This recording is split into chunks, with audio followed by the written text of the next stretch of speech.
can be arrested. Arresting is never the issue, whether justifiably done so or not. Normally, it is the method used. I mean, we're in a country where we had hoped that we would see sanity prevailing in terms of the political culture in our country. So any of us, if any of us is to be arrested, there is police. Police is the legitimate arm of law enforcement. One, initially you can summon a person. I don't think any of us, when they are summoned to go to where the CID headquarters is or wherever they summon, that any of us would say no. I would like to believe, for example, like if Honorable the Lord Mayor Elias Lukwago had been given a summons, that he wouldn't have gone to Chivuri or wherever he would have been summoned, and if there was to be an arrest, for an arrest be done, and then the due process of the law to be followed. That's what needs to be done. And I would like to call upon the colleagues who are in government. Really, these are not partisan issues. These are national issues. These are issues of building a culture. Because I keep saying this, let me repeat it. Today you are in power, tomorrow you are not. Then what happens? What do you desire to see happen when you're out of power? Because that will happen down the road. As day follows night. Change is a constant. It's an immutable law of nature. It's an immutable law spiritually. So I would like really to urge those who are on the side of government. Whatever has veiled your minds or veiled your faces to some of these realities, rethink. We want sanity in this country. So tomorrow when you're out of government, the culture that you'd have established is the very culture that would be even influence those who would be in power. Anybody who's going to be arrested for whatever reason, that they are summoned. They are taken to court and the due process of the law is followed. Not to do that is being short-sighted, and I think it has almost reached the levels of insanity, the way I look at things, the way they happen. Because if you've already used wrong methods, you've used the army to arrest, then why humiliate a person? Abaganda bagamba nti bw'omegga toluma. Why? Why would you have to humiliate another person? Would you want to be humiliated in the event that you're out of power? Which will happen down the road. That's one thing we should know. At least those of us who participate in the fight. We've always known that, leaders come, leaders go, governments come, governments go. That's one aspect. Second aspect, as I conclude, countries to be stable, long-term, need to be built on institutions. Not any of us as individuals. We are human beings. Today you are alive, tomorrow you are not there. None of us is going to live forever. So the stability of the country needs to be built on institutions. So one thing I'd like to raise here, and I really hope that Honorable Amama Mbabazi, I also see the minister, a cabinet minister, Honorable Kasolo, put these issues within the internal institutions of the NRM, in SEC or whatever other decision-making organs that you do have. You see, the army needs to be immunized, and the country also needs to be protected. We've always tried the best to ensure that the army remains separate. That while it has levels of political consciousness in the officer corps and in the men, that it should not be partisan. Two, there is a law in our statute books, and it was purpose of protecting ourselves, not only for now, but even for the future. Now, any officer, mostly when we went into the multi-party dispensation, that any officer in uniform who wants to engage in politics should get out of uniform. That's what happened, actually, in 2004. I was in uniform, I retired. I remember Honorable Moses Sari retired at the same time. Honorable Kahindo Tafiri, Honorable Jim Muhoozi, including General Museveni, who is the president. We all got out of uniform and then we went into different parties. So now there is a dilemma in the country. Like these issues which are happening, the institution to which they could be taken to discuss them and see how we can resolve them amicably and maintain stability would be Parliament. But you have an outfit which is under a military officer, the CDF himself. PLU, I think, is the political formation. And then you find a speaker and a deputy as members of that political outfit. We really have to be very careful.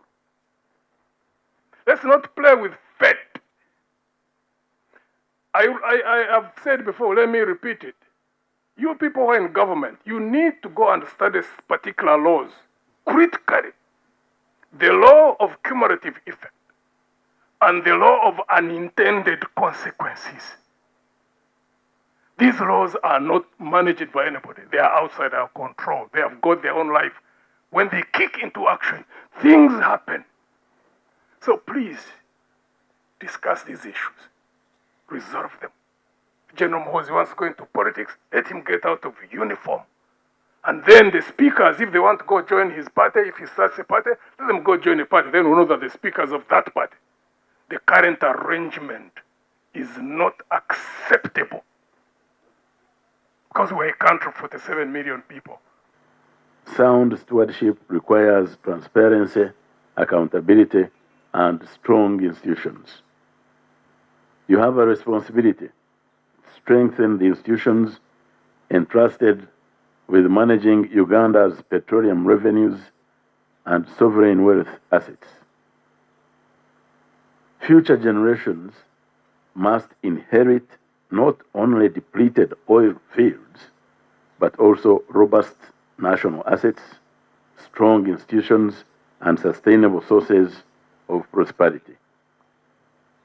Windfall revenues should not be squandered on short-term consumption or projects designed merely to satisfy immediate political demands.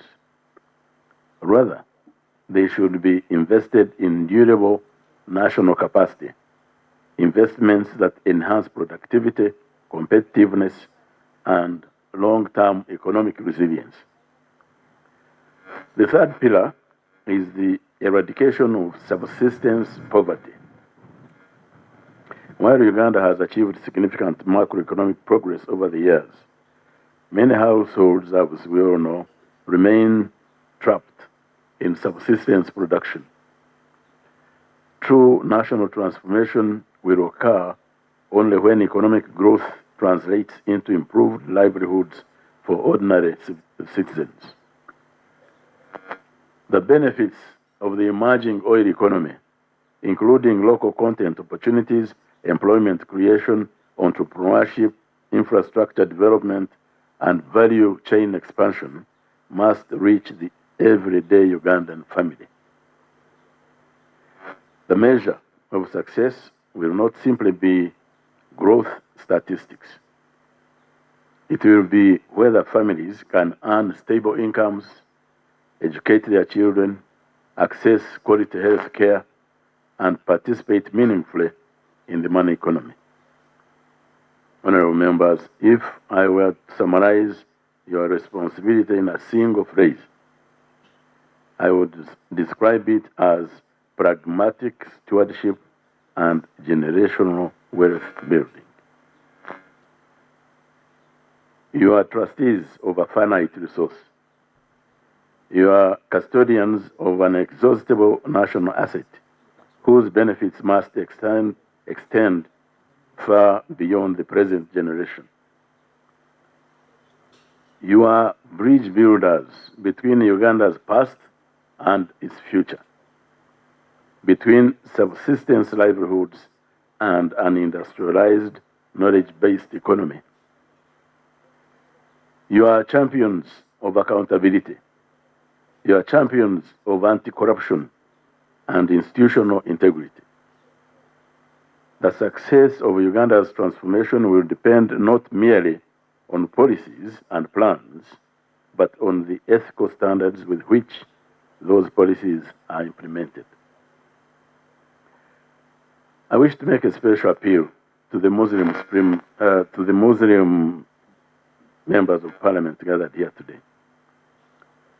One of the great strengths of this gathering is that it brings together Muslim leaders from different political parties, I believe, different regions and different perspectives. Some of you serve on the government side. Arunda is one example. Others serve in opposition. I don't know an example. That diversity is healthy for democracy. Yet, there are moments when the interests of the nation and the welfare of our people must transcend partisan divisions. Uganda's transformation requires unity of purpose. Listen to one another. Respect differing viewpoints. Seek common ground. Present a united front whenever the national interest demands it, particularly on issues of development, poverty eradication, education, youth empowerment, and ethical governance. Political competition should never prevent collaboration in areas where the future of our country is at stake. Finally, as Muslim leaders, you carry a dual responsibility. You represent your constituencies, but you also serve as ambassadors of Islamic values.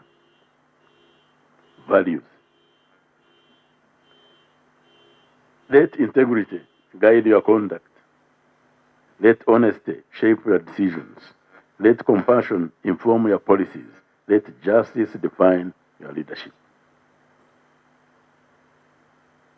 The people should see in your actions the values that Islam teaches: trustworthiness, humility, service, fairness, and accountability.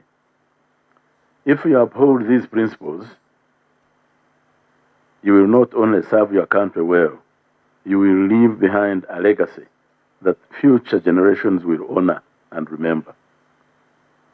May Allah grant you wisdom in leadership, courage in decision making, sincerity in service, and success in fulfilling the trust that has been placed upon you. May Allah bless Prince Kasim Nachibingi Kakunguru for his continued leadership and service. May Allah bless the Muslim community, and may Allah bless the Republic of Uganda.